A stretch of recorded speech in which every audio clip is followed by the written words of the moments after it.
Alors, l'intérêt de la Fédération Addiction de travailler dans ce domaine, c'est que nous sommes confrontés avec le jeu à un risque addictif. Toutes les approches que nous avons développées en matière de réduction des risques dans d'autres champs des addictions, notamment avec les drogues, pourraient être utilement développées dans ce champ particulier qui est celui de la prévention du jeu pathologique. La Française des Jeux a développé une direction du jeu responsable qui partageait en fait nos préoccupations, qu'on avait des objectifs qui étaient communs entre d'un côté la Française des Jeux et le nôtre. Donc c'était à la fois une expérience utile et puis une expérience très innovante qui était celle d'un partenariat entre un fournisseur d'activités potentiellement addictives et des acteurs de la prévention et du soin.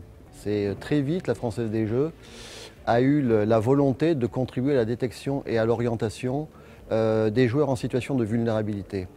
Au départ, le projet est parti d'un constat simple, c'est que sur un même territoire, il existait des points de vente dans lesquels les joueurs se rendaient, y compris ceux qui étaient les joueurs problématiques, et des centres de soins dans lesquels les joueurs en difficulté ne se rendaient pas. Comment on pourrait organiser une passerelle entre ces deux mondes, et bien évidemment dans le respect des pratiques professionnelles des uns et des autres.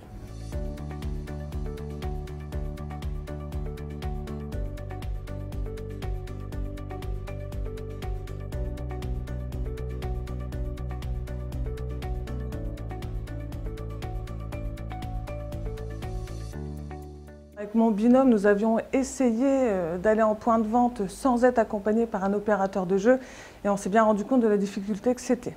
La démarche hors les murs est vraiment très pertinente parce qu'on constate un recours tardif aux soins des joueurs. Alors du coup, à la Fédé, on a eu une formation d'une semaine. Oui, plein de professionnels qui sont venus nous présenter. On a eu une sociologue, on a eu des personnes de la FDJ, la Française des Jeux qui sont venues. Et du coup, ça nous a vraiment permis de nous rendre compte un peu de ce qui allait nous arriver. Puis on a eu des éducateurs qui sont venus pour montrer comment faire de la lévère. Parce que moi, en tant que psychologue, faire de la lévère et même pour mes collègues, c'est pas évident de sortir de notre bureau. Alors, dans un premier temps, on a rencontré les membres de la FDJ secteur qui, lui, a présenté le projet à ses commerciaux. Donc après, on a eu une rencontre avec eux pour expliquer notre projet. C'est les commerciaux qui ont fait une présélection au niveau des points de vente. Et quand ils ont trouvé les 6 points de vente, du coup, nous, on s'est présenté avec le commercial afin d'expliquer notre projet et aussi de les rassurer.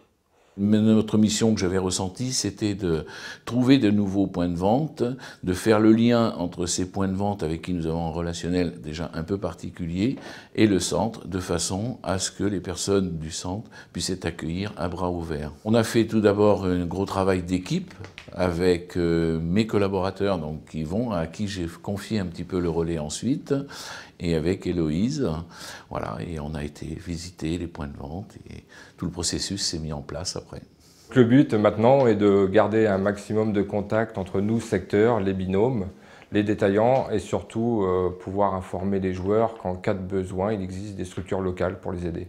L'objectif initial, c'était d'aller au contact des joueurs dans un objectif de réduction des risques et d'intervention précoce et de continuer le travail de lien avec les détaillants, avec le secteur de la Française des Jeux donc local et aussi avec la Française des Jeux nationale. Rendu compte qu'en fait, présenter le soin aux clients, aux joueurs, c'était compliqué, voilà. Et du coup, plus d'être centré sur les détaillants, en fait, on a vraiment créé du lien avec les détaillants et ça nous a permis vraiment de pouvoir présenter notre travail et eux faisaient le lien après avec les joueurs. Dans sa globalité, on a été vraiment bien accueillis. Les détaillants, les clients, on a été vraiment bien acceptés en tout cas.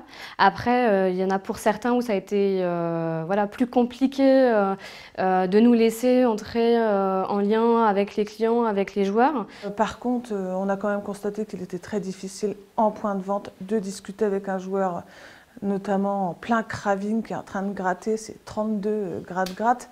Alors au niveau des difficultés, c'est vrai qu'il faut savoir aussi gérer sa frustration parce qu'on ne peut pas rentrer en contact avec tous les joueurs. Voilà, il y a des joueurs qui sont très rivés sur leur jeu et les détaillants ont été vraiment voilà, tout le temps à nos côtés. Nous, on a été à leur côté et il y a une vraie relation de confiance qui s'est créée entre eux et nous. sur un mi-temps. Rappelons quand même que les binômes ne sont financés qu'à mi-temps, donc 17h50. Ça fait quand même beaucoup de temps accordé, quasiment la moitié de notre temps de travail est accordé à ce projet-là. Donc le XAPA APS Contact se trouve en Seine-et-Marne, sud Seine-et-Marne. Et le département Seine-et-Marne est très vaste et étendu, donc on a eu plusieurs points de vente à différents lieux de Seine-et-Marne. Donc 2 dans le nord, 2 dans le centre et 2 au sud Seine-et-Marne. Du coup, il y a eu beaucoup de trajets qui ont été faits. Et puis on a pu voir les zones urbaines. On est passé de ville à des zones plutôt de campagne. Donc voilà, c'était très diversifié. Sur Bordeaux, on a veillé à ce que tous les points de vente ne soient pas trop éloignés, afin de ne pas perdre trop de temps entre chaque déplacement, et du coup vraiment d'optimiser le temps de nos visites dans les points de vente. Elles ne savent pas ce qui va leur arriver. Soit ça va discuter, soit il va y avoir personne, ou il va y avoir des gens intéressants à écouter. Elles ne savent pas. C'est la vie du bar aussi. Même le fait qu'elles viennent, le fait que moi je sache qu'elles existent, on discute aussi différemment avec les gens. Celui qui a réellement besoin de les voir, il passe par moi, c'est moi qui envoie. Après, ça se fait tout seul. C'est pour ça qu'elles sont importantes quelque part.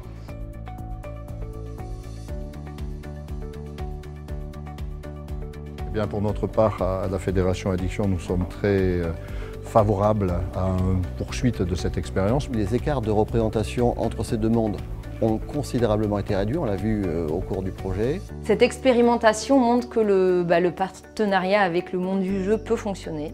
On s'est rendu compte que c'était vraiment des lieux d'accueil, de partage, d'échange. De se savoir encadré, soutenu par des centres et des personnes. Les détaillants sont déjà déçus au bout d'un an que le projet se termine et sont déjà volontaires à participer s'il y avait besoin encore pour d'autres phases du projet. Il faut que ceux qui aient envie de faire la démarche, il faut qu'ils puissent aller vers quelqu'un. Elles sont là, c'est bon, c'est fait.